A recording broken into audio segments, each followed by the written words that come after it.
Hay algunos trabajos bastante malos por ahí, como que te paguen mal al destapar los baños portátiles o ser toda una máquina de limpieza. Pero a pesar de lo mal que se ve en estos trabajos, ni siquiera se acercan a las tareas horribles y desagradables que se les asignó a los soldados en la Segunda Guerra Mundial. Desde ser cargados en torpedos humanos hasta detectar minas terrestres usando nada más que sus propios cuerpos. Algunos de estos trabajos eran tan malos como parece. Dicen que la guerra es un infierno, y estás a punto de descubrir por qué mientras echamos un vistazo a algunos de los peores trabajos que te podrían asignar durante la Segunda Guerra Mundial.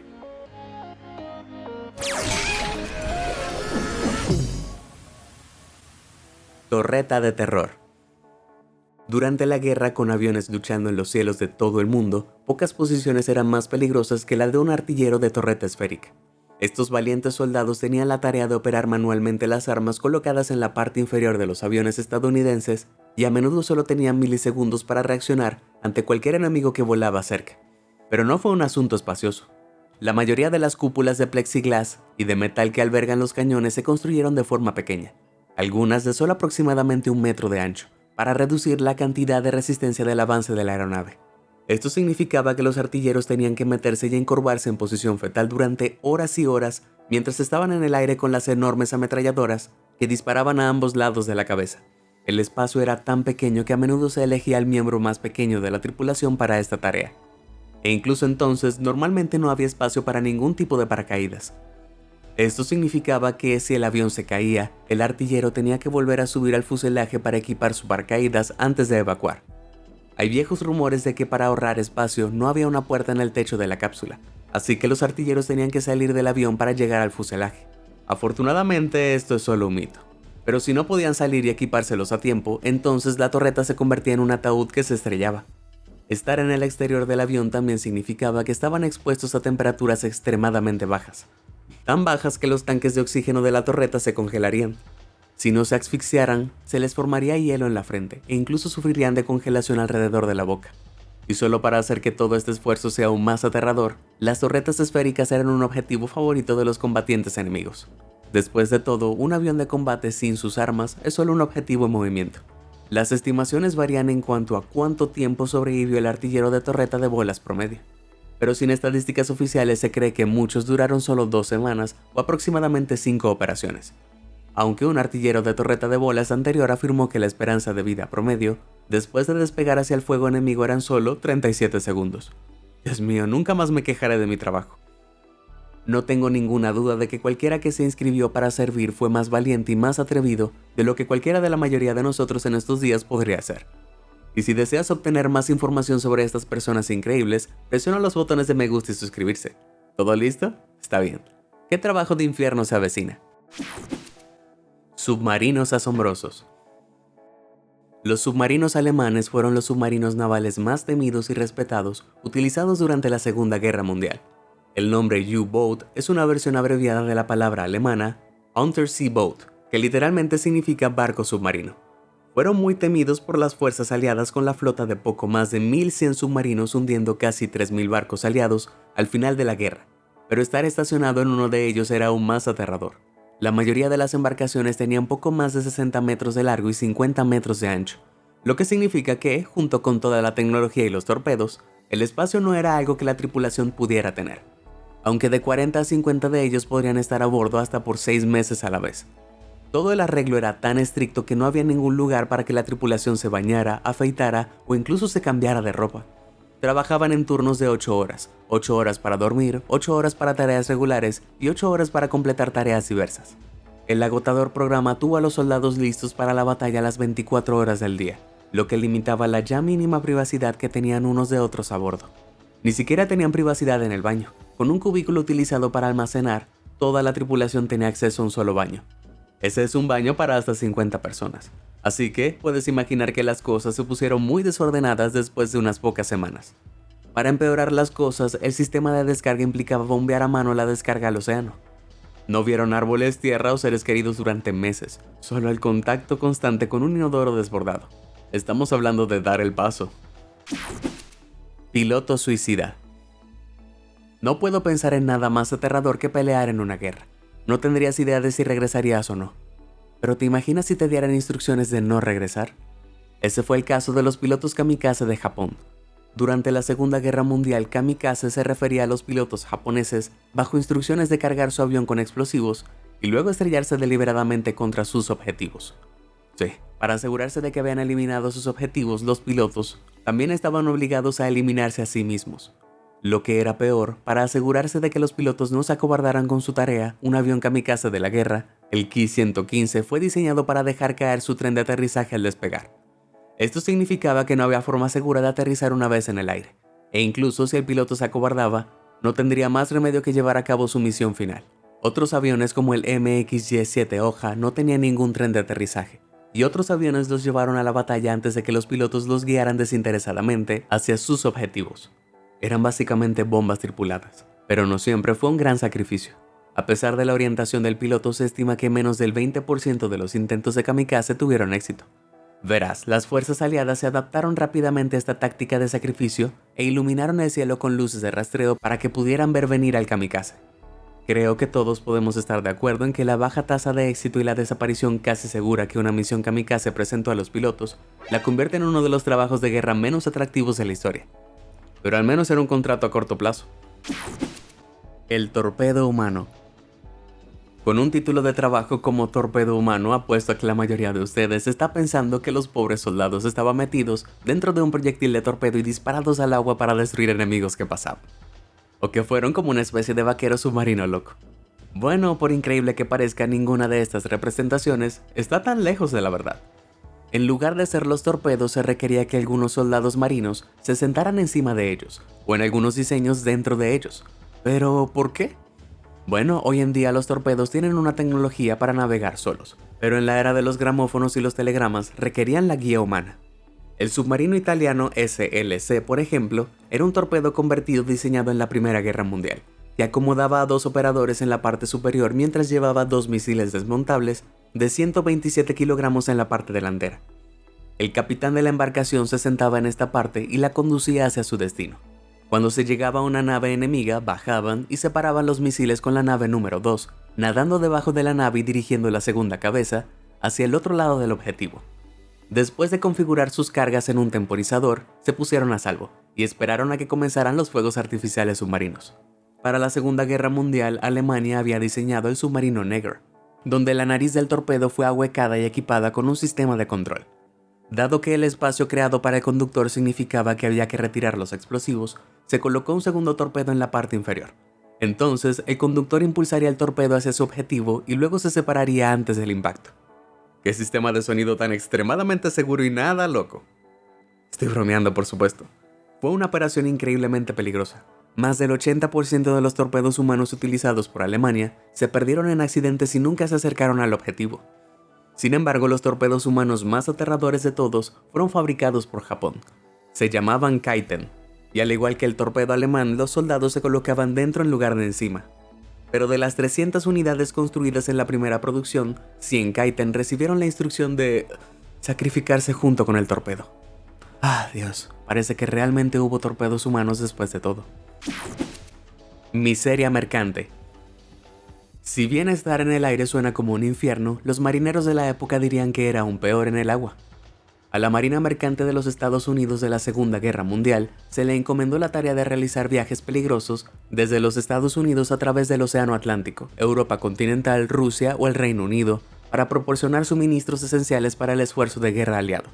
Si no fuera por ellos, la guerra se habría prolongado muchos meses más, si no años. Pero la duración del viaje y la importancia de la misión llevaron a los marineros mercantes a convertirse en un objetivo popular para los submarinos alemanes. Alrededor de 8.300 marineros perecieron en el mar, 12.000 resultaron heridos y poco más de 600 fueron hechos prisioneros. Y eso no es todo. 31 barcos y sus tripulaciones simplemente desaparecieron sin dejar rastro. Durante la guerra, los periódicos estadounidenses estimaron que la rama de la Marina Mercante estaba perdiendo alrededor de 2 horas por semana. Pero ahora se cree que el total está más cerca de los 33. En total, 1 de cada 26 marineros mercantes no sobrevivió a la guerra. Esa es una tasa de pérdida del 3.85%, la más alta de cualquier rama militar de los Estados Unidos, sin contar la Fuerza Aérea. Pero nos ocuparemos de ellos más adelante. Ardor ártico. ¿Alguna vez te confundes entre el Ártico y la Antártida? Sé que confunde. El Ártico es la parte más al norte de la Tierra, con Canadá, Rusia, Groenlandia y los puntos del norte de Escandinavia dentro de sus límites. No sé si has estado en alguno de esos lugares, pero pueden ser muy fríos. En Murmansk, Rusia, las temperaturas pueden ser tan bajas como -5 grados Celsius. Y durante la Segunda Guerra Mundial, Murmansk fue uno de los 2 puertos soviéticos marcados para convoyes árticos. Estos eran soldados marinos enviados a través del frío intenso en una ruta complicada alrededor de Noruega para entregar suministros a la Unión Soviética. A medida que el hielo avanzaba hacia el sur, la ruta se volvió muy peligrosa. Una de las peores, más frías y más duras a las que se enfrenta cualquier soldado aliado. Hubo clima severo, niebla extrema, fuertes corrientes y la amenaza de oscuridad constante a medida que se acercaban los meses de invierno. Los equipos lucharon contra el clima haciendo funcionar los ventiladores a una velocidad más baja o bloqueando las rejillas de ventilación con lo que pudieran encontrar. Si bien estas tácticas podían calentar la cubierta hasta cierto punto, también reducían significativamente la ventilación y hacían que enfermedades como la tuberculosis fueran endémicas en muchos barcos. Pero eso fue solo la punta del iceberg, o debería decir la acumulación de hielo. Las cubiertas se cubrieron traidoramente con capas gruesas de hielo, lo que aumentó peligrosamente el peso superior del barco. Si la acumulación del hielo se volviera demasiado pesada, todo el barco se hundiría. Pasaron horas cortando el hielo para evitar jadear por aire en las heladas profundidades de abajo. Me da frío solo pensar en esos pobres hombres. Castigos penales. No sé ustedes, pero mi primer instinto en un campo de batalla sería correr por mi vida. La mayoría de los ejércitos me habrían castigado por tal cobardía. Aunque si hubiera estado en el ejército soviético o alemán, las cosas habrían sido mucho peores. En 1942, Joseph Stalin, el líder de la Unión Soviética durante la guerra, emitió la Orden 227. El decreto ordenaba que ningún soldado soviético ruso tuviera la autoridad para retirarse durante la batalla. Ni un paso atrás era el lema. Por supuesto, hubo algunos soldados tan cobardes como yo que aún así dieron un paso atrás. Como castigo, estos soldados fueron enviados a Strafbats, similares a los Strafbataillons de Alemania, también conocidos como batallones penales.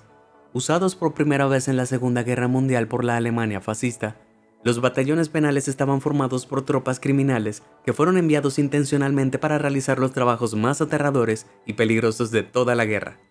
El principal de ellos fue la remoción de minas, que implicaba la limpieza de minas terrestres.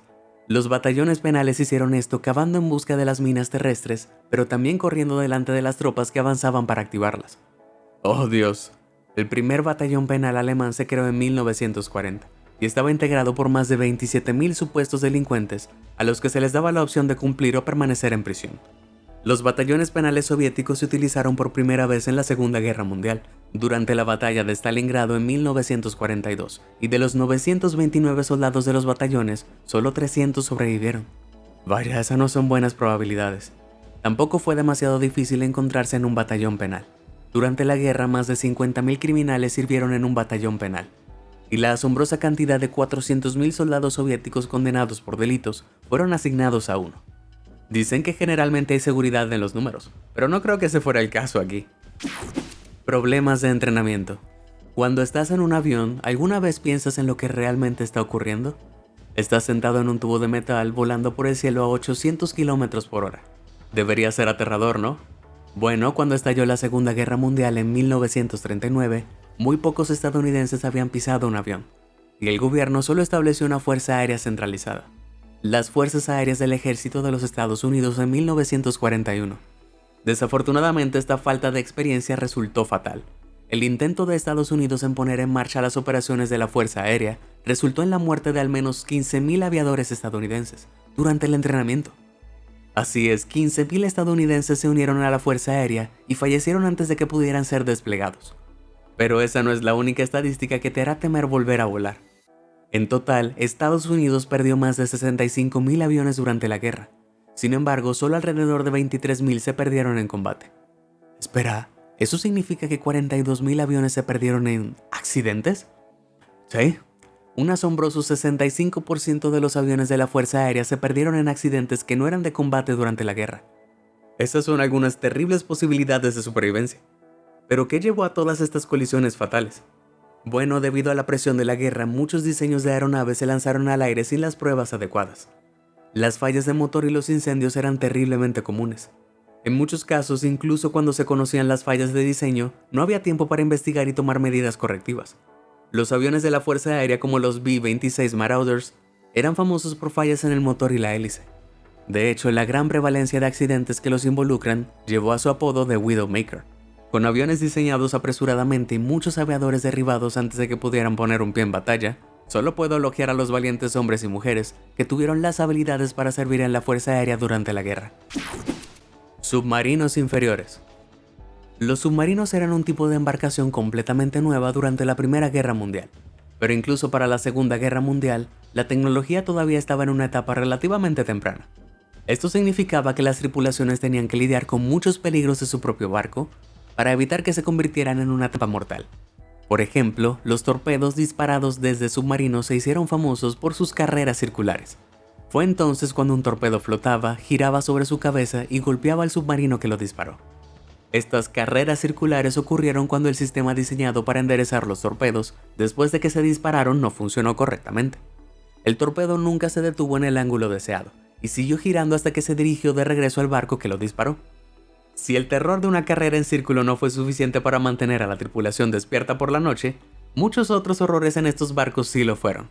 Los vapores de diésel podrían salir debido a un mal funcionamiento mecánico y asfixiar a toda la tripulación, o una batería podría explotar y enviar el submarino a una tumba acuática.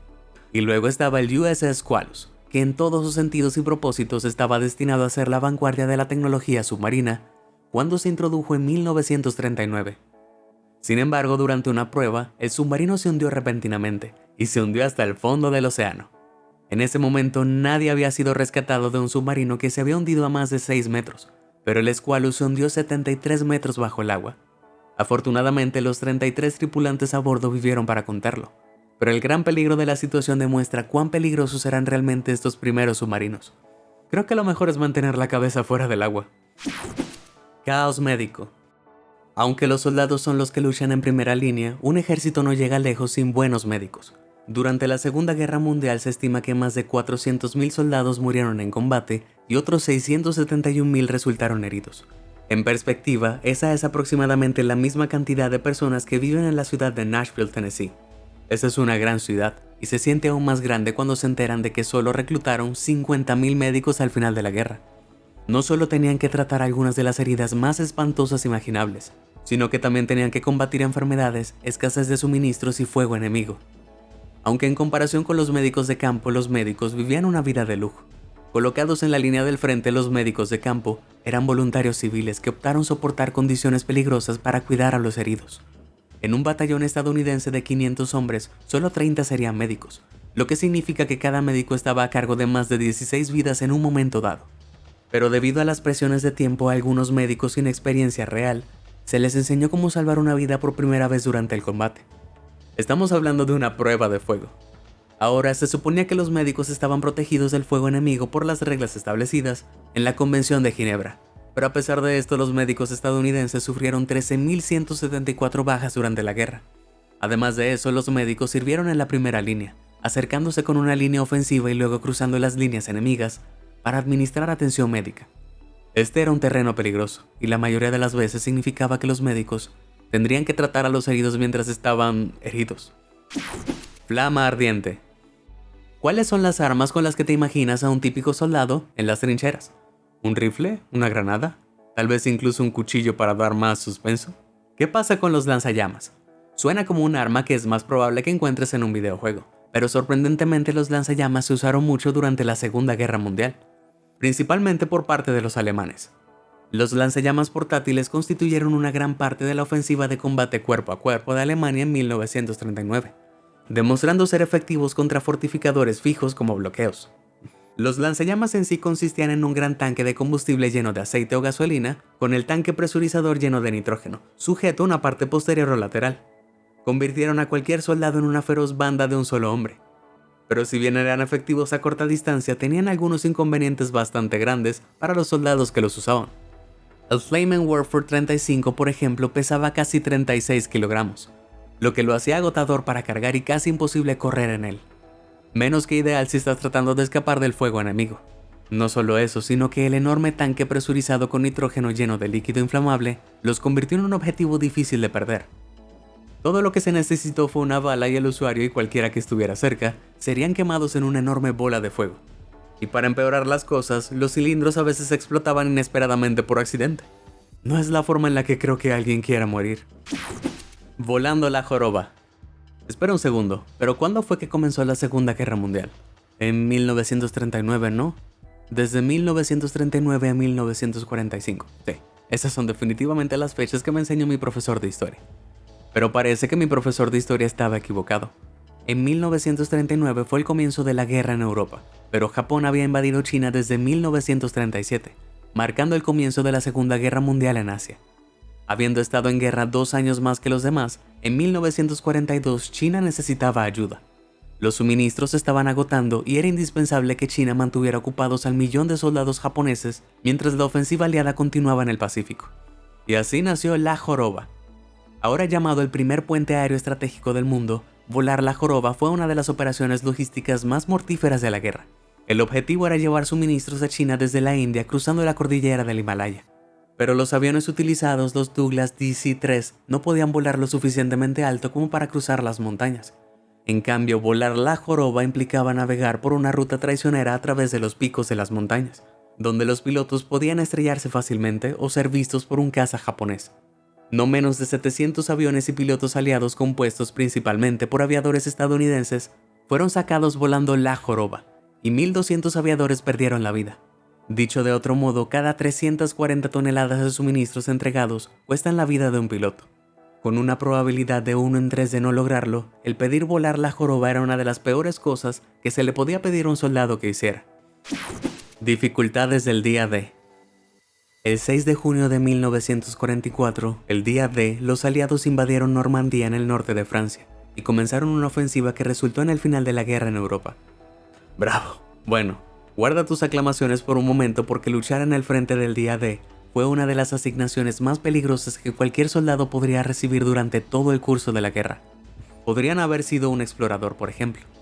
Estos soldados estadounidenses tenían la tarea de lanzarse desde el aire en las playas de Normandía en completa oscuridad, para asegurar las zonas de lanzamiento e iluminar el camino para el resto del ejército. Ellos habían pasado meses de preparación, pero todo quedó en nada. Debido a las espesas nubes y el intenso fuego terrestre, todos menos uno de los pelotones de los exploradores no alcanzó sus objetivos. Uno terminó aterrizando en una unidad alemana y otro en el Canal de la Mancha. Si evitaron ese destino, podrían haber sido parte del grupo de asalto de guardabosques. Para ayudar a defenderse de los aliados, el ejército alemán había instalado cañones de artillería de 155 milímetros en Pointe du Hoc, la cima de los acantilados de la playa. Tuvieron que escalar los acantilados de 30 metros usando solo cuerdas, ganchos y escaleras para retirar la artillería. El éxito del día D dependía de ello, lo que llevó a una feroz batalla. Al final, este grupo habría sufrido una asombrosa tasa de bajas del 70%. El grupo de asalto de guardabosques hizo su trabajo frente a probabilidades abrumadoras, pero a un gran costo. Si lograron evitar los combates en Pointe du Hoc, podrían haber terminado en el batallón de globos de presa número 320. El batallón, compuesto por 621 soldados afroamericanos increíblemente valientes, lanzó dirigibles de 56 kilogramos llenos de hidrógeno como unidades defensivas estratégicas. Luego, los globos se conectaron a bombas que detonarían si los aviones enemigos hicieran contacto con los cables.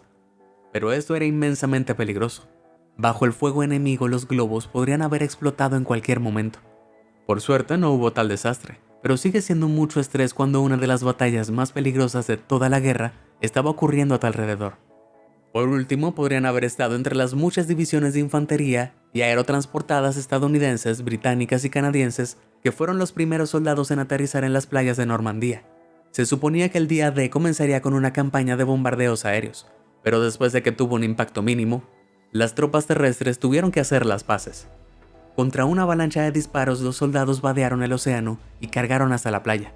En 24 horas, Alemania sufrió aproximadamente 9.000 bajas. Los aliados fueron documentados en aproximadamente 10.000.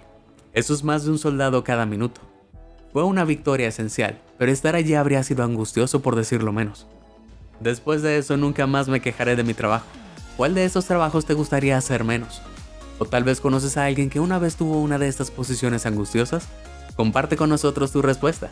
Si te sorprendió toda esta información, házmelo saber en los comentarios del video y nunca dejes de sorprenderte.